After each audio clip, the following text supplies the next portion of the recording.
All right, everyone. We are back for week two of Black History Month. Um, Today we have Sue Ella, but I'm gonna give it a few more seconds to let people get in and log on. I don't see anyone yet, so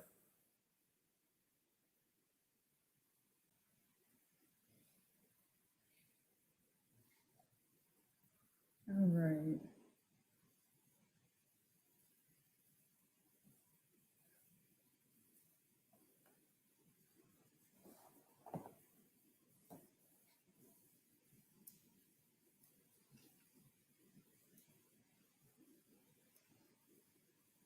All right, so give it about another 30 seconds, and we're gonna go ahead and get started.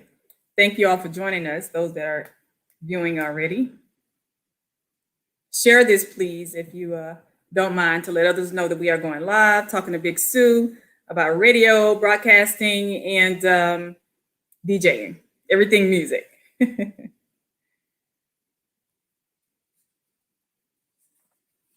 All right, so I guess we'll go ahead and get started. So, again, Dr. Mister of Soaring Physical Therapy. And again, week two of our Black History event where we're educating the youth on different careers, how to get in them, what's the best way to get into it instead of taking the hard road. So today, again, Big Sue, and she is a little bit about her. She is Senior Vice President of Programming for the Delta area for iHeartRadio. She is a part of K97.1 Memphis, and she's the program director for V101 FM. And she's also a radio host for K97 FM from 10 a.m. to 3. You can hear her on there, p.m.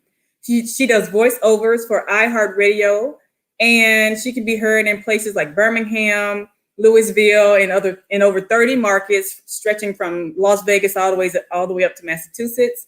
You can hear her voice again on the 103 FM Chicago, and she's also a musician and a DJ. If you want to follow her, she's on Twitter and Instagram as Big Sue's House. So I'm going to go ahead and bring her on. And let's get started. Hey, how are you? I am good. How are you? I'm good. I'm excited to be doing this. Thank you so much. Thank you for doing this. Like, you guys, little background. This is my cousin, like my for real cousin. So I knew her. She was Suzella from Omaha, Nebraska. Hello. Hello. We're gonna talk about that. We're a couple years apart.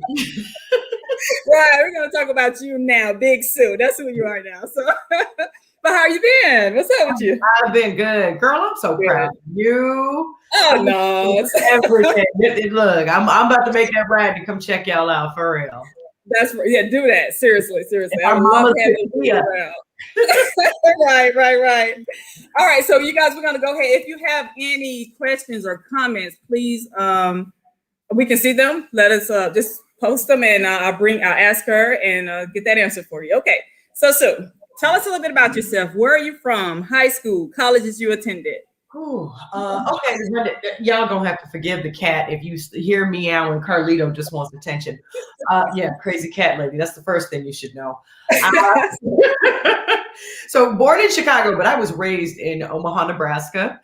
Graduated from Ralston High School maybe about 3 years ago, and then went on to college at Creighton University in Omaha, Nebraska. Then I also transferred to the University of Memphis, where I graduated with my degree, my bachelor's in communication, broadcast, and electronic media, which what I learned back then is so very different from where we are right now in the broadcast field. But that's my educational break. Okay, all right. So why the South? I always ask that when I hear people coming from the North down South, like, why Memphis? Oh, right. Like, you know what? It was a family reunion. It was one of our family reunions that we came down, and I said, okay, I didn't realize that we had so much family in Memphis. And I was like, okay, so this is a way I can get away from home, but I'm close enough to family in case anything goes down. Like, and mom and dad don't have to trip. And next thing you know, there was school, and then after school, there was the job, and things just started moving. And it was just like, I fell in love with the city of Memphis and just put down roots. I was fortunate enough to be able to get a job out of college to be able to do that. Gotcha. Now, say it again. You know, it doesn't happen fresh out of college. It's like, okay, now what? Right, exactly. Which is why I'm doing this, because a lot of people are like, what's next? So I get that. Now, are there any other special organizations that you are part of that you want to let us know about? You know what? My job is my special organization. When you're a member of the media, you get such great opportunities to work with like organizations that are in the city. So whether we're doing, you know, a partnership with the city of Memphis or Shelby County, specifically right now, encouraging people to take the vaccine, to stay tested, all of that. We also work, you know, with a lot of organizations within the community. So you kind of like, you might as well be a part of it just by being a part of the community, that we get a chance to be a bullhorn for all the great work that people do. Gotcha. Now, what do you do specifically? Like, you're senior vice president of programming in the Delta area. What is that? Like, what do you do? Okay. Yeah. So let me maybe start with the order of like what I do and how it got to that. That might probably better explain. So of course, the first things first is becoming an on-air personality, you know, doing your radio shift, day parts, you move around, you move maybe from city to city over the course of years. If you get a chance to stay behind a mic, it's a beautiful thing. And then you start to learn the science of why we do what we do. There is a lot of science to anything that you see, whether it's on TV, whether it's a blog, whether it's on the radio. So as you start to learn that programming and you amass that knowledge, you say, okay, well, you know what? I think I could run a radio station top to bottom, which involves talent coaching. So all of the other on-air personalities, you might listen to them and do what's called an air check, where you listen to it once, twice a week, you sit with them. Okay, well, here's some of your great breaks, or here's some great phone calls, and here's some of your interactions. What are some other things that you want to do? And you do that coaching part. And then another part of programming a radio station, of course, has to do with researching music. You know, what are the best titles that people are going to want to listen for? And then there's the promotions, you know, what are the contests that we can do? What is the community service that we can do? You know, like we have a Black Lives Matter, you know, Memphis chapter here, or we've got, you know, the Urban League Young Professionals here. You know, how can we, you know, assist, or whatever organization it is. You know, we also have a news partner. So what are some things they've got going on? All of these things encompass being a program director. And then there's also the sales aspect of it. So there's a sales team that is selling the commercials between the songs. That's how we're able to offer you entertainment for free. Those spots, those pay everybody's bills. Okay. It's not everybody's favorite part to listen to, and we understand that, but that's how we're able to continue to give it to you for free. So that is the programming part. Now, when it comes to Senior Vice President of Programming, that is, okay, well, I've learned how to program this particular format, this radio station, or these couple of radio stations, that now I'm able to help coach other program directors in how to run their radio stations, you know, with the guidelines that are set forth by the brain trust of our company. Gotcha. Okay. I hope that it kind of explains it. No, it does. It does. That makes sense. So, but there's order to it, right? You just can't graduate and go straight, you know, to the top. Right. There's work to this thing, and that's what a lot of people need to understand. It's work. All right. So, has being in radio broadcasting, is this something that you always wanted to do, like always a passion of yours, or something that you just fell into?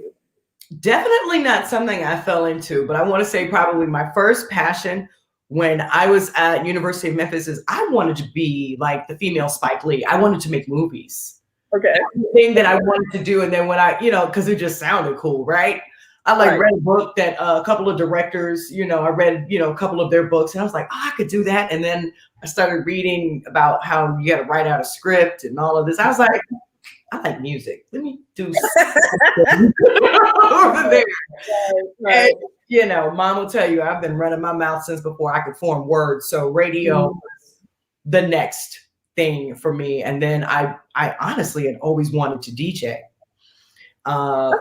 Yeah, your cousin Michael, my older brother, I actually scratched up his Thriller record back in the day, trying to scratch. Thriller. I got something Thriller. Really? I still have the record too with the gouge in it.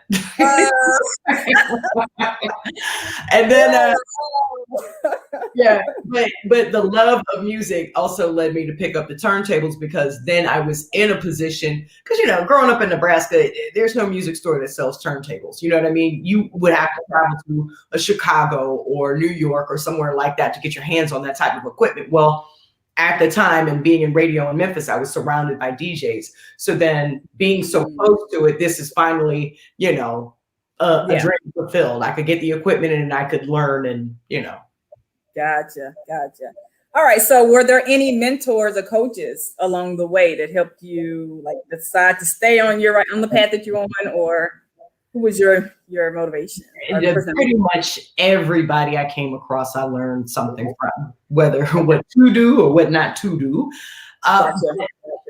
When it was, I left Memphis for about a year and I moved to Louisiana for a year. And that was from a program director who said, "Hey, you ready to leave? Are you ready to do some more?" And I was like, "Yeah, I'm ready to do some more." And so I was actually on air in Lafayette, Louisiana and Baton Rouge for about a year. And shout out to D-Rock. She was an absolute mentor to me, which is so specifically important because she's also a Black woman.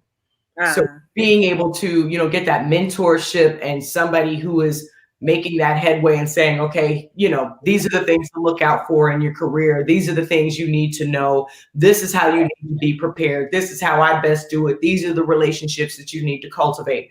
So she was a great help in getting me back to Memphis. Although I left that radio group, that's how I ended up with iHeartRadio, which at the time was Clear Channel. And then there was Devin Steele, who is a great friend, just like a brother to this day, who was one of those mentors. I think when we talk about mentorship, not every mentor offers the same thing. So some people actually coach you through the how to do and the this and the that and the science.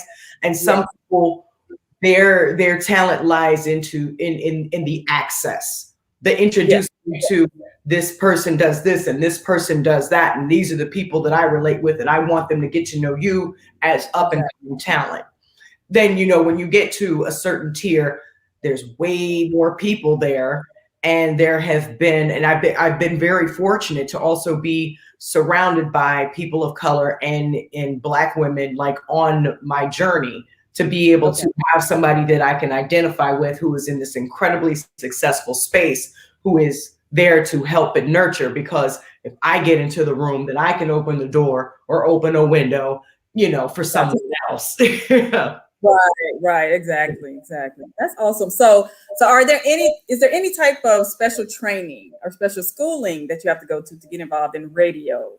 No, it's interesting. If you were to really take a look at all of the talent, no matter what format you listen to, pop, rock, hip hop, gospel, you know, R&B, whatever, you will see a lot of people who might have broadcast or communications degrees, but you'll see a lot of computer science. You'll see a lot of business degrees. You'll see some people who did 2 years of college and was like, "No, I'm good on that." You'll see some people who never did college, because radio is about developing a relationship with people, being personable first and foremost, somebody that somebody can identify with.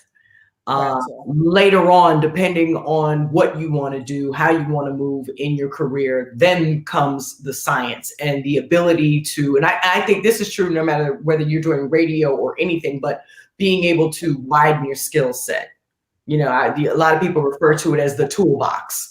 How many different things can you do to, one, make yourself sticky, but also, you know, climb higher to the next level? Right. So what would be the next level for you? The next level for me would be probably the executive level. Okay. Then I would be coaching a team of people who do what I do. Gotcha. Yeah. Okay. Cool. All right. So well, you kind of already answered this, like personality. So you have to have a certain personality video. Go ahead. Well, yeah, it's interesting because even within radio, there's not a one set personality type. You will still see, you know, there's some people who are just very laid back, very tell it like it is, you know. Right. little bit. And then, and then you have these people who are huge personalities, absolutely charismatic, like never met a stranger. And I'm very fortunate to work with a lot of people like that. And then you have your legends. You have people who have 30 years in the business behind a microphone. 30 years is a long time to do anything, but to be behind a microphone, just being that companion in the car with somebody for 30 years, like that's a relationship. True. You know what I mean? Because I mean, think about the friendships and the relationships that you've had. How many of them are 30 years strong? Right, exactly. That takes a special kind of friend, you know? Yeah. Wow. So basically, yeah, being able to be that friend and being able to, you know, we know what's going on in the world right now. And I will tell you, doing radio during a pandemic has been one of the most, doing anything in a pandemic, you know, I want to give everybody that credit, but for radio, we're already a little bit weird because, you know, we sit in a room and talk to ourselves for hours on end and get paid to do it, you know? Right. But to go through and experience the exact same thing as your audience at the exact same time, that's a totally different experience, you know, job security. You know, people are worried about, you know, these stimulus checks coming. What's up with the vaccine, staying safe, family members contracting COVID-19, all the other little stressors and things that build up. Like I know it sounds so cliche to say that we're all in this together, but seriously, like being that mirror on the other side of a microphone is just a very surreal experience to have in a career. True. That is so true. Yeah. Yeah. So, I mean, you're going out in a little bit, but okay, you're good now. All right. No, you're good. All right. So what are some of the benefits of you think of being in your career that you just absolutely love? I know you have a lot. You get to travel. I'm look, blessed, honey. Blessed and highly favored. Good. I mean, because, and I will tell you this, the things that I love most about what I do come from having to have jobs that I didn't want to do. You know, I know what it's like to pull up at the parking lot at a job that you hate. And you literally have to give yourself a pep talk before you get out of the car. Yeah.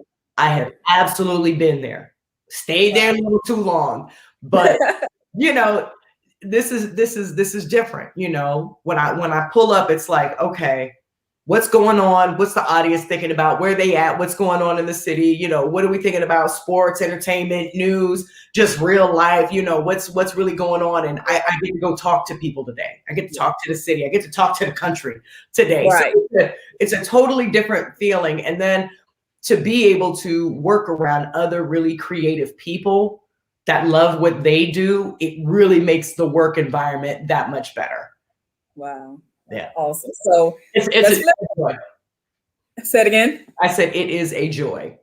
Good. Cool. Cool. So let's flip that though, because you know it's just has a full coin. So what are some of the things you would say? Okay, if you're going to get into radio, watch out for this. What are some of the drawbacks? It has become incredibly competitive. Radio right now is easily one of the hardest careers to start right now. And it's kind of interesting because, you know, being in radio, we also call it the art of audio. Okay. When you look at what has been trending over the last 5 years, you've got people starting their own internet radio stations.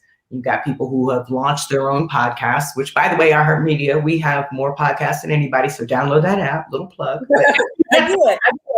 But I mean, it's an incredibly competitive space. That's the first thing that I would say. So you really you have to have a full toolbox or the willingness and the drive to learn and do more.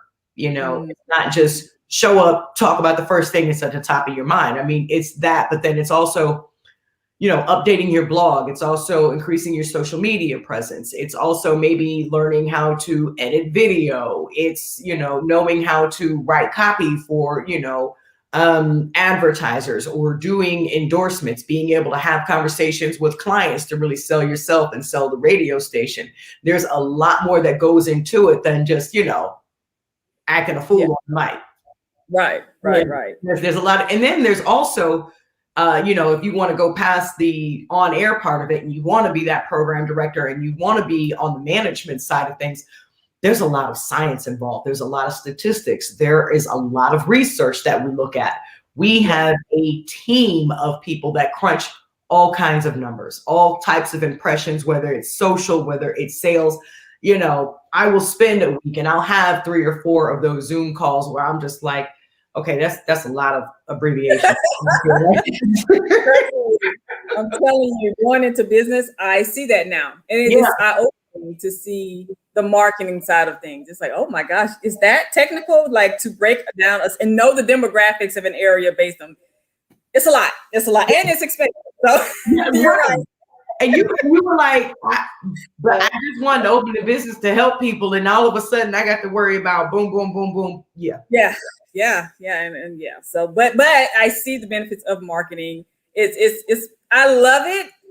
Just outside looking in, it's like, that's pretty cool to be able to break it down like that and to meet people that love what they do and just see, like you said, the science behind it. So it is interesting. When I think maybe, do you see that when your hard work, your labor, basically your baby, when it's packaged to be presented to the people that you want to present it to, I think there's like a little magic in that.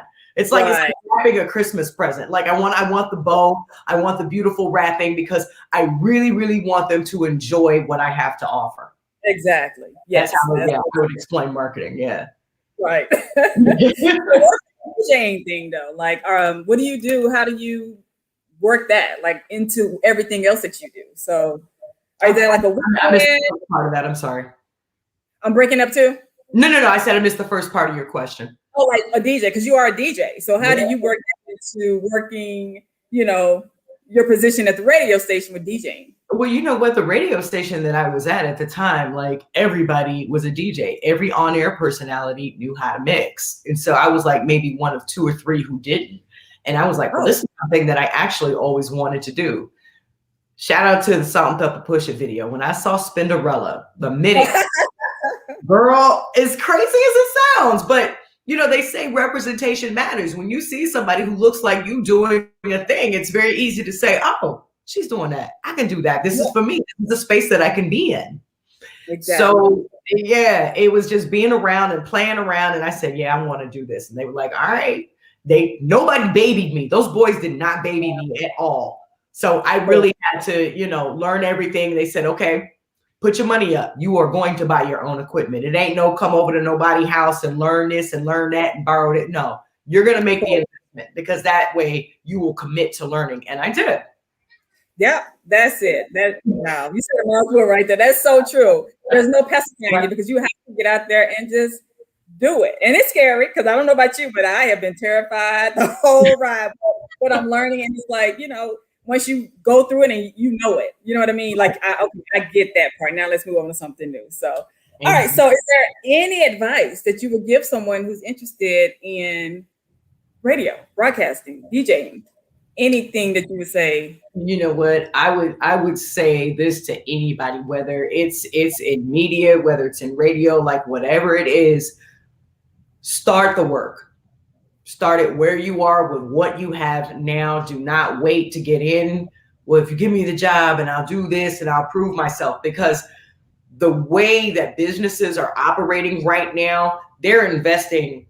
They want a return on their investment. Yeah. You know what I mean? They want to know that, hey, if I pull you in, that you're going to hit the ground running, that you're going to learn the systems, but you also have to bring something to the table that looks like it can be monetized. So for somebody who wants to get in radio, like if I had a position open right now and I received a bunch of resumes, first of all, I don't want a paper resume. I don't.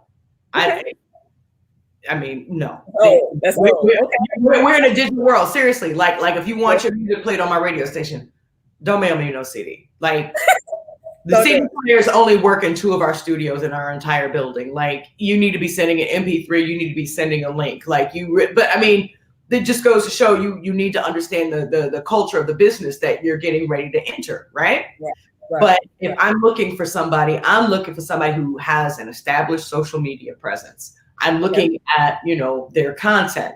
How well does their content match up? How are people responding to it? Not only that, how are they responding to the people in the comments section? Because again, this is a very, people-oriented business. So I'm looking at their social media and I'm looking at their educational background. I might be looking at, maybe looking at their job history, but not really, because, when you think about what's happened with job markets and specifically with, let's say our millennials and let's say Gen Z, like they hop around from job to job to job. It's not like us where, they want to see that you've been somewhere for 5 years, 10 years, and they're really starting to break that mold. So those are things that, you don't really have to trip over if you, bounced around a lot, because, things happen, and millennials will be the first to tell you, I don't like it here. This is a toxic work environment. And that's healthy though. We put a, and I love that they don't get penalized for that. People, I really think millennials just get a bad rap, but they've got it figured out. Gotcha. They prioritize their happiness and their pocket at the same time. And I think it's a beautiful thing. But so if I was looking to hire somebody, I would look for somebody who's ready to hit the ground running. Or if this was a non-COVID world, the one who's always showing up to the events, that's coming out to support, that's hanging out, that's just looking for, a little bit of FaceTime, that wants to have that conversation, the one that actually says, hey, listen, I know you guys may not have anything open, but if I can just come through, if I can shadow, if you guys need any help or anything like that, or, reach out. We love people who ask questions. Okay. One of my mentors told me this. She says, you always want to hang on to people who ask the questions, because people who ask questions are the ones who want to find answers and solutions. Y'all hear that? Seriously. Do it. And reach out, because I think that's something that even myself I encounter, but I hear a lot of young people, I'm afraid to, what if they don't respond? What if they reject me? Well, at least but you won't know if you don't reach out to see. But see, radio, you need to blow these folks up. Email. Set a schedule. Send an email once a week. Hey, just wanted to let you know, blah, blah, blah, woo, woo, woo, woo, woo. Because eventually we're going to see that email. And we're going to see all them emails. And sometimes you can get so busy that you literally respond to an email in your head and just never hit send. Mm-hmm. Yeah. It is not about. I thought I was busy until I got to this level, and I'm like, oh, I'm forgetting everything. I'm forgetting how to hit send on text and sending bio information to my cousin. I'm forgetting everything. I was like, oh my gosh, she want me to research her. All right, I got you. I was on it. I'm like, okay, yeah, I got you. I'm so sorry. You found some stuff, though. You found some good stuff. Where'd she get this? Oh, say it again. I was like, she found some good stuff. Where'd she get this? Like, I told you I had to research, because you didn't hit me back. So I was like, okay, let me just research. Maybe she's testing me. So I had to show you. I can research. I had to, but no, I didn't. I knew you were busy. I get it. And so I was like, let me just look her up. And I thought that was a great article you did. And again, what was that on? So if they want to read more. It was Edible Memphis. We did a profile with everybody in the city. And the whole thing was I was supposed to show them inside my refrigerator. You had a cute picture of Aunt Sue's Bell on there too. Thank you. I love it.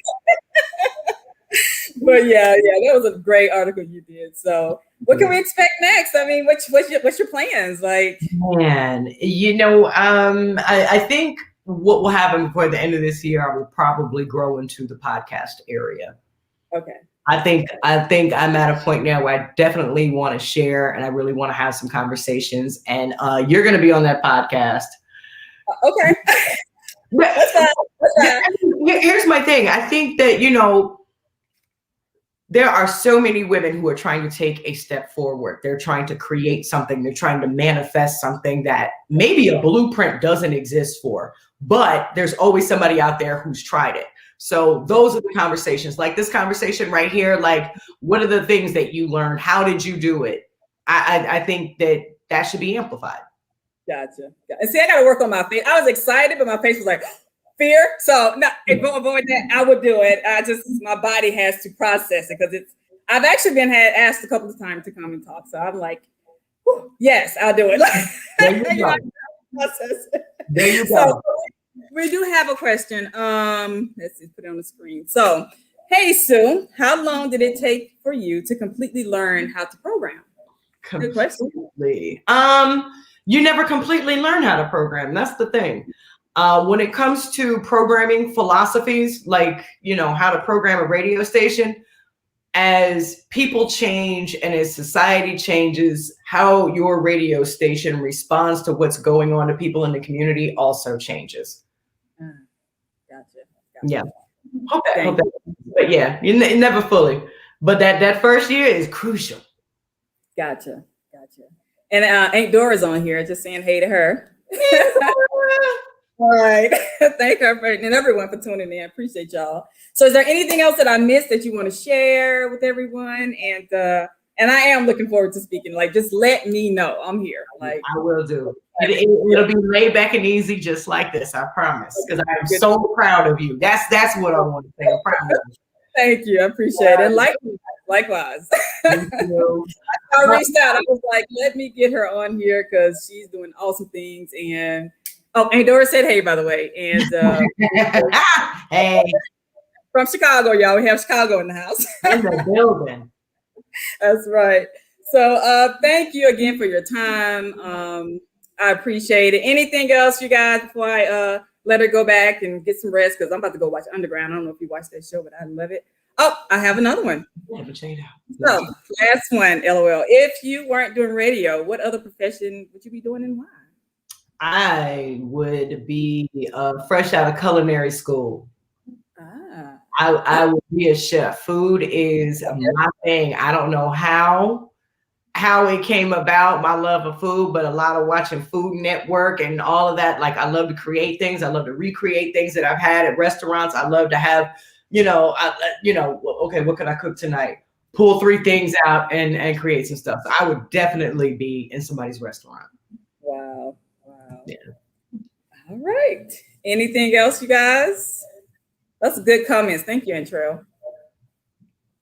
So, all right. Well, I am going to let you go. And unless you got anything else that I missed. I am good. But just to anybody, like, whatever you want to do, set your mind to it. I promise. As soon as you start moving, God will make a way. That right there. I'm telling you. He speaks your language. So don't worry that you do something. You know what? And that's something that I had to mentally get ready for before I did this.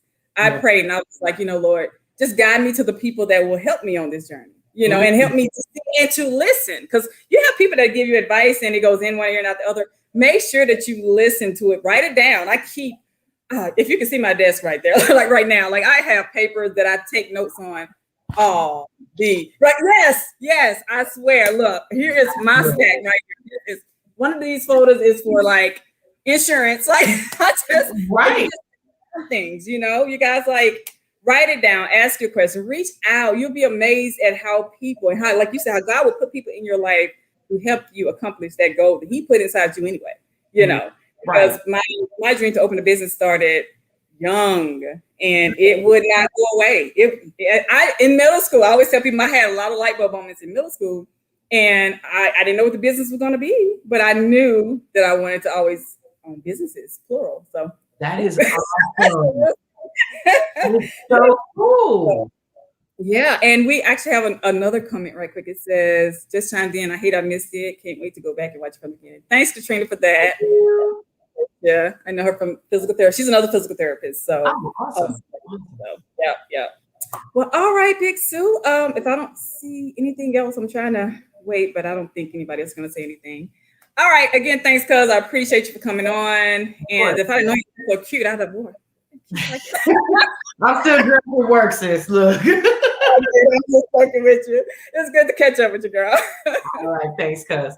Take care. Thanks for everybody for joining in. Y'all have a good night. Bye. Bye-bye.